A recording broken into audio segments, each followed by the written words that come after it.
Bem-vindas, bem-vindas, bem-vindas a mais um vídeo aqui no canal do Ele Lê Comigo. O seu canal, o meu canal, o nosso canal, que a gente fala de literatura e a gente fala tanto para literatura para vestibular, que a gente fala literatura para Enem, que a gente fala literatura para concurso e também literatura para você que está estudando na escola ou você que simplesmente bateu uma dúvida, estava assistindo um filme e você falou assim, nossa, tem esse momento literário, deixa eu dar uma olhadinha para poder tirar algumas dúvidas. E aqui a gente fala sobre literatura. Hoje especificamente vamos falar de um movimento literário chamado de classicismo, em que sempre rola uma dúvida de como que escreve, porque aí não sabe se é um C que começa, se são dois Cs, se é um SS, é um C.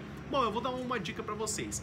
A palavra clássico, que vai trazer e remeter a esse período literário, primeiro você escreve com dois S's e depois um C. Ou seja, se a palavra ela vai derivar para uma nova palavra, então vai falar do classicismo, se referente ao clássico, então isso significa que a gente vai manter o radical classe e vai transformar então depois para poder ter essa palavra do classicismo. Então, já essa dica de como que escreve do classicismo já merece o seu like, por gentileza, se você puder, eu agradeço demais. Então vamos falar do classicismo. O classicismo é um movimento literário que vai acontecer depois do humanismo. Ele ainda vai manter algumas dos preceitos que tem do humanismo, como principalmente o antropocentrismo, que é a ideia do homem no centro do universo. Por que isso? Porque a gente vai começar a ter um questionamento muito forte em comparação com a igreja. Então a igreja começa a ser questionada, os valores começam a ser perguntados e também há uma queda do poder, da influência da igreja, porque antes a influência estava ligada com o poder de terras, agora que a gente tem essa questão do mercantilismo que foi estabelecido com o Renascimento, a gente tem uma perda do que tem de influência da igreja. Quer dizer que a igreja ainda não tem seu papel fundamental? Muito pelo contrário. A igreja ela tem um papel tão fundamental que depois disso a gente ainda vai ter a contra-reforma, que é em resposta da reforma protestante. A gente ainda tem também depois a ordem dos jesuítas, que vai ser importante depois no Brasil, para a gente poder estudar até Padre Antônio Vieira. Mas também a gente vai ter que a igreja ela participou por muito tempo da vida e da história de Portugal. Para pensar que em Portugal surge mais ou menos em 1100, que a gente tem como Portugal mesmo como nação. Se a gente for parar para pensar em 1600, que é o seiscentismo, esse período do classicismo, não tem como falar que 600 anos de história, 500 anos de história dá para esquecer tudo de uma vez e seguir em frente. É muito tempo vivendo com a influência da igreja para se esquecer do nada.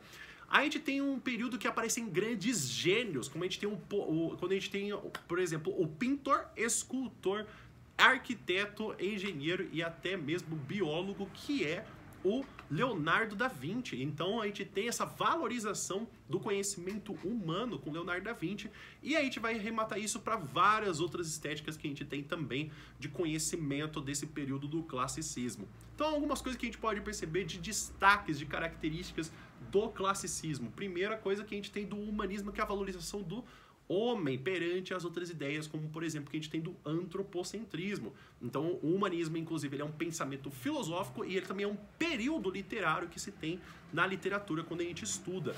Mas eles sempre têm o mesmo sentido, eles não fogem muito do que significa. Caso você não conheça a corrente filosófica do humanismo, se você já conhece já o período literário, já fica mais fácil, você não tem tanta dificuldade.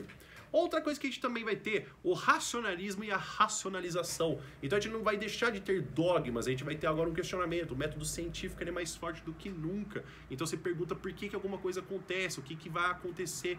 Então a ciência está muito quente e aquecida nesse período histórico. Então há muitas ideias, muitas inovações, muitas invenções nesse período. E uma coisa muito curiosa, há o paganismo, que é essa valorização da cultura grega, mas o paganismo ele se vai para qualquer outro tipo de fator de igreja. Mas a gente tem um destaque na mitologia grego e romana com esses preceitos que tem do ideal, do perfeito, da forma, da estética. Então até mesmo no classicismo era muito comum que se copiasse poemas e se copiasse formas, porque a forma de você conseguir copiar significa que você consegue copiar a perfeição. Você consegue fazer exatamente daquele jeito. Olha só que loucura. Hoje em dia a gente faz até processo por cópia e por plágio, e antigamente copiar uma coisa que era vista como talento. Vai entender.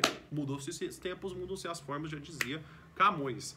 E que inclusive Camões é desse período, que a gente vai depois estudar ele especificamente. E aí o que a gente vai ter também? O hedonismo, que é bem parecido com o Carpe Diem. O Carpe Diem e o hedonismo, o hedonismo ele vai ter dos prazeres carnais, e o Carpe Diem é que ele não é especificamente de você meter o louco no dia, de você meter o Johnson, de que você fazer o quê? O Carpe Diem é para você aproveitar o dia, para você poder perceber que você está vivo agora. Percebe, ó. Respira. Você respirou agora, né? Então significa que você está vivo agora, então você tem que aproveitar o agora. Então você tem que ser grato com o que tem agora, você tem que sentir o prazer agora. Não significa que você tem que não pensar no amanhã, mas você tem que pensar que o presente ele é mais importante do que a ansiedade do futuro ou até mesmo as decepções do passado. Isso é um estilo de vida que inclusive depois a gente vai ter, isso faz com que a gente consiga lembrar de que o Carpe Diem ele tá ligado, né, com o do Memento Mori, que é você vai morrer. Então essa coisa de que a vida é efêmera, a vida é passageira, então vai passar. É melhor você aproveitar. Não dá pra você poder fugir dessas coisas.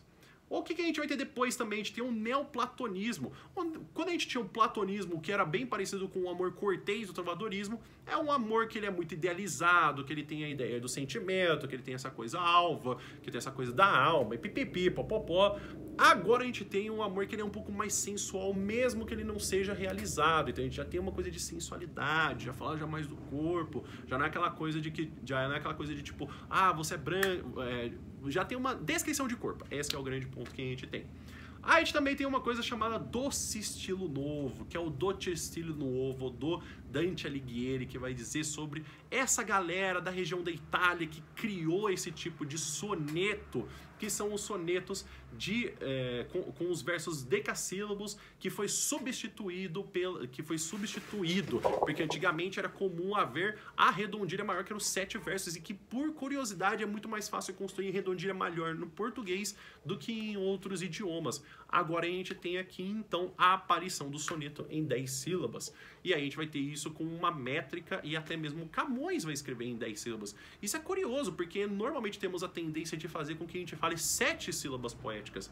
A gente não tem a tendência de realmente falar 10 sílabas poéticas, 12 sílabas poéticas. E cada vez que você quiser contar uma sílaba poética, você só tem que contar quantas vezes cai o queixo. É uma boa forma de você conseguir contar sílabas poéticas.